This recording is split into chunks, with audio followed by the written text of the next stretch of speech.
Buenas noches, ¿cómo están? 5 minutos pasan de las 9 y arrancamos en esta semana de La Letra Chica con el cuarto capítulo de 5 de la crisis de 2002. Jorge Temponi, buenas noches. Maite Sarasola, buenas noches para ti. Gracias por estar, a toda la teleaudiencia. Y empezamos con una mirada política, como vieron, vamos a tener, como vieron, digo, ¿en qué orden no vieron? Les digo que en el bloque 3 vamos a tener una mirada de experiencias sociales, pero el bloque 1 y 2 van a estar centrados en lo político. Y para empezar por el principio, recibimos a nuestro columnista de política, el politólogo Oscar Botinelli.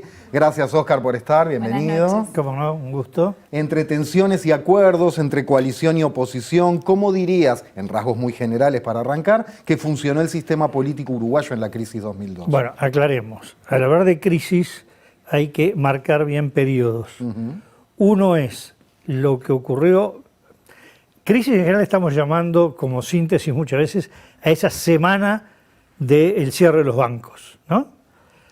Hay una etapa previa donde se van cayendo los bancos, se va cayendo el poder adquisitivo, en el cual claramente hay una tensión en el sistema político porque hay dos visiones distintas de si Uruguay debía ser o no plaza financiera, si había sido positivo o negativo, cómo se estaba gestionando la situación bancaria. Es decir, ahí era claramente una situación de visiones enfrentadas, con un manejo, yo diría, respetuoso, pero duro en cuanto a la conceptualización, que tiene un punto culminante en el aspecto parlamentario con la interpelación de Alberto Curiel a el ministro de Economía, Alberto Bencione, que empezó con esas ironías de Curiel diciendo este es un acontecimiento histórico. Entonces se quedó mirando la primera vez que un sefaradí oriundo de Esmirna interpela a un ministro sefaradí oriundo de Esmirna, haciendo invocando el origen común de migración de ambos, que fue un punto culminante. Luego viene el Partido Nacional provocando la renuncia a Bencione, y hay que marcar, visto cómo se habla los lenguajes hoy, que eso sí fue una verdadera coalición de gobierno, en el sentido que la coalición no era solo para aprobar leyes, sino que las decisiones de gobierno se tomaban de común acuerdo en lo que de hecho venían a ser tres fuerzas.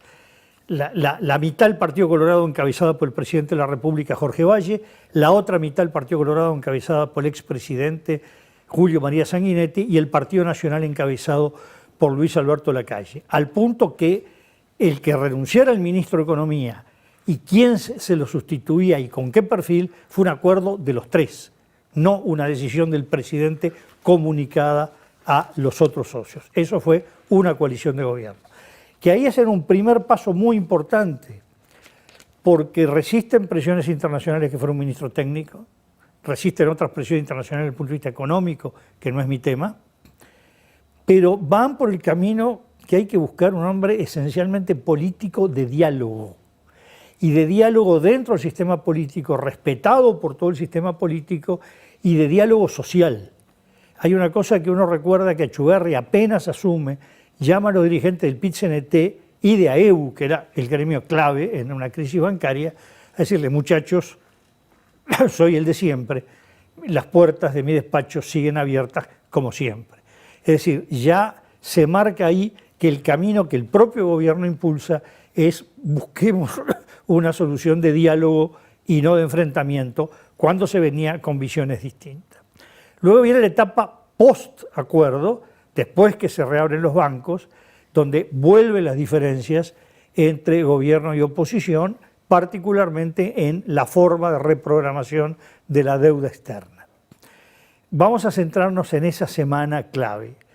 Esa semana clave es el momento que el sistema político uruguayo demuestra la mayor de sus virtudes, que yo diría en los últimos más de 30 años, la transición de la dictadura a la democracia y la salida de la crisis bancaria, es donde se actuó con una filigrana digna de un estudio de ciencia política, de cuál es el arte de la negociación y de la búsqueda del consenso.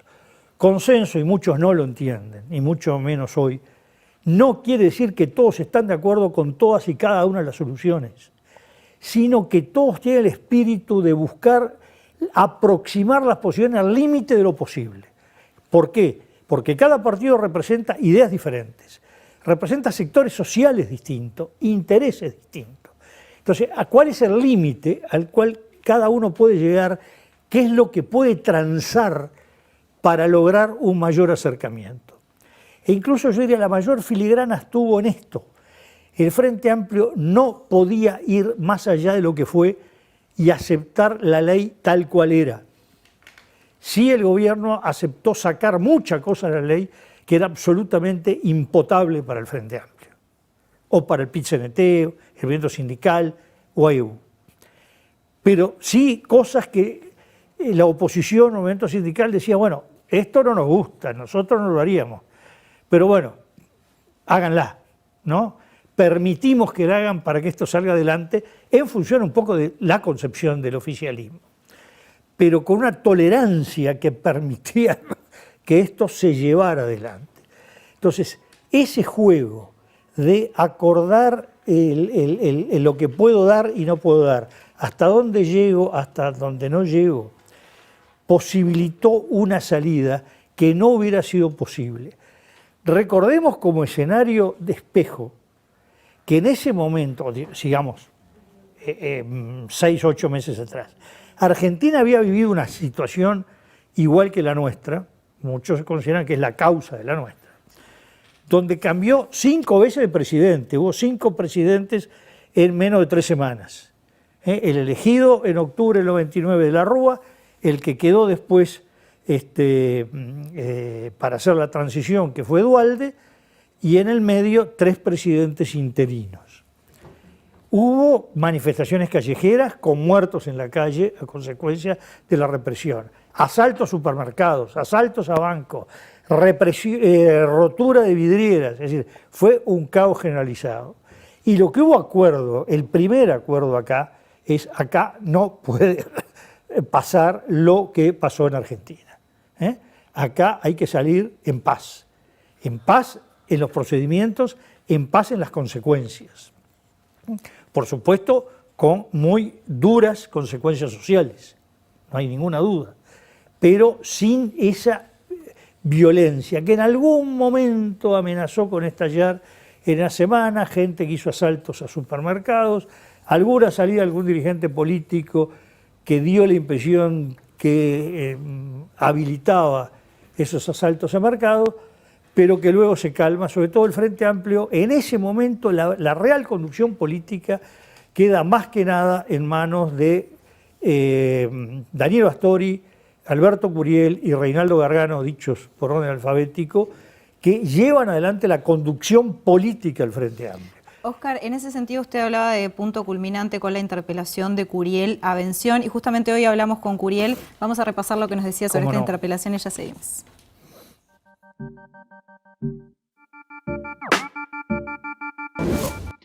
Entonces yo fui al ministro de Economía, Alberto Bención, con quien nos conocíamos mucho por la etapa de la CIDE, por la facultad, y le pedí que quería tener la información del Banco Comercial, y Bención me dio toda la información, absolutamente toda la información necesaria que yo le estaba solicitando. Entonces, la interpelación yo la hice interactiva, es decir, le pedimos a la gente que mandara comunicaciones por teléfono, trayendo el papel, por el correo electrónico, con lo que fuera.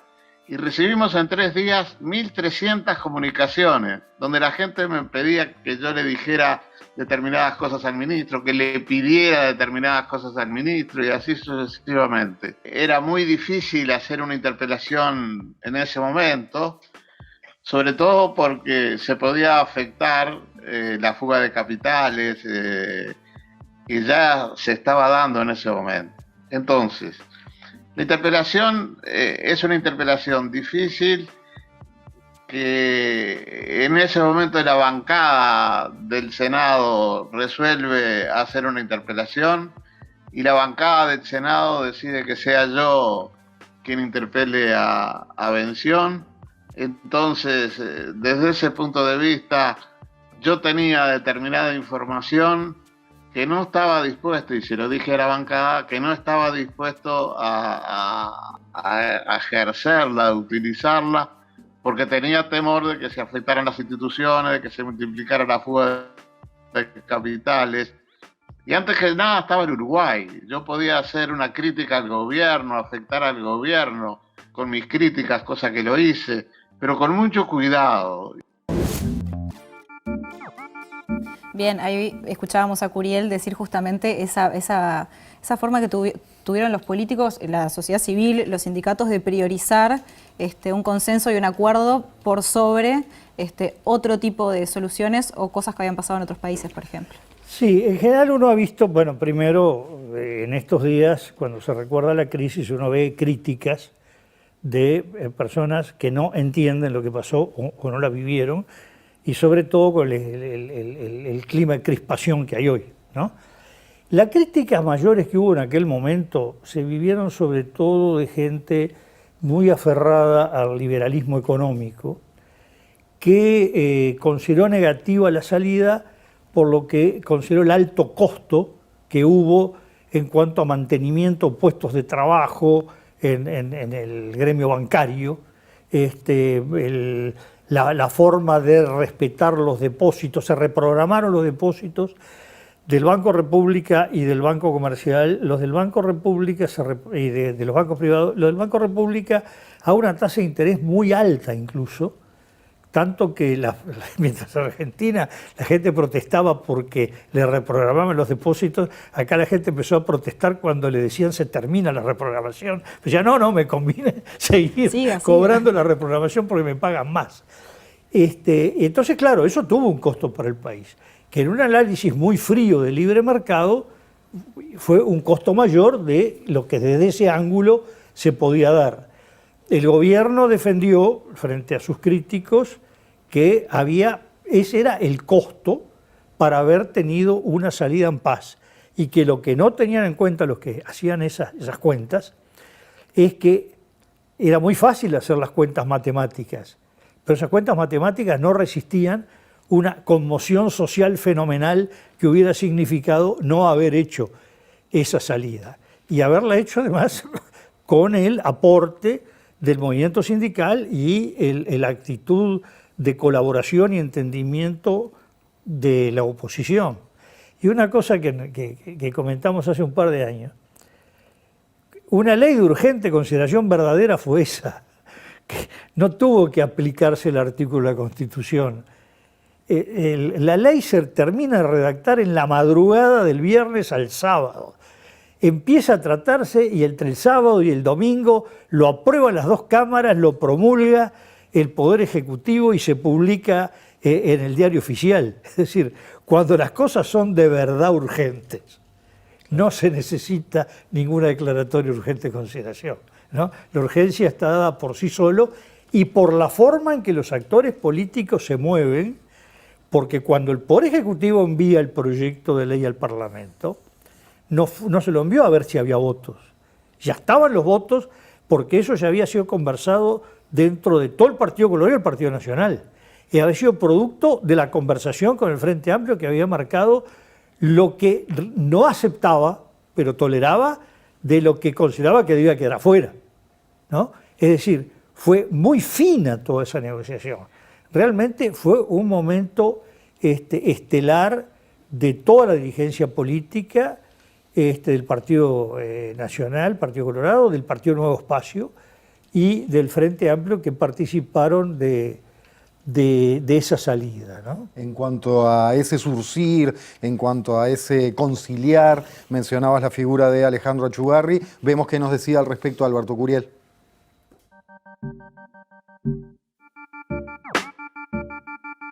Antes que se votara la primera ley con el acuerdo del fondo y que venía de Estados Unidos, yo me reunía con mucha gente. Me acuerdo un día, por ejemplo, que salí y hablé con Bukele, que era director del Banco Central, hablé con otros economistas, con otra gente, porque le estaba ayudando a Achugarri. Y me iba al Ministerio de Economía como si fuera mi casa. Después, con todo el trabajo que hicimos desde agosto hasta noviembre, diciembre, vino la segunda ley de reestructuración y en ese momento el Frente votó totalmente con la propuesta que traía Chugarri, que le había trabajado, como te decía antes, con AEBU, con Juan José Ramos, que en ese momento cumplió un papel también muy importante, y que da la pauta de una sociedad novedosa, de una sociedad de cercanía, de una sociedad con capacidad de diálogo y con capacidad de acuerdo. Bien, a propósito del rol del Frente Amplio en el momento, Óscar, diferencias con el gobierno, también algunas diferencias internas, dentro de este marco de hilado muy fino del sistema político y de gran madurez, según nos expresabas, ¿cómo te parece que jugó el Frente y cuáles fueron las características de su rol en ese momento? Recordamos que años después ganaría la presidencia Tabaré Vázquez. Bueno, el rol del Frente había que caracterizarlo. Primero, como una fuerza política que tenía la presión de mucha gente de su propia base, que le costaba entender esa actitud, digamos, que se podía ver de excesiva tolerancia con el gobierno y de excesivo diálogo. Para el que está sufriendo, ya habían empezado las ollas populares, ya había empezado una situación muy complicada en muchos hogares. Bueno, el hacer entender que el tema no salir a tirar piedras no era fácil para la dirigencia del Frente. Y además había grupos en la izquierda que eran partidarios de cosas más dinámicas, llamémosle así, ¿no? Qué bien lo que se está haciendo en Argentina.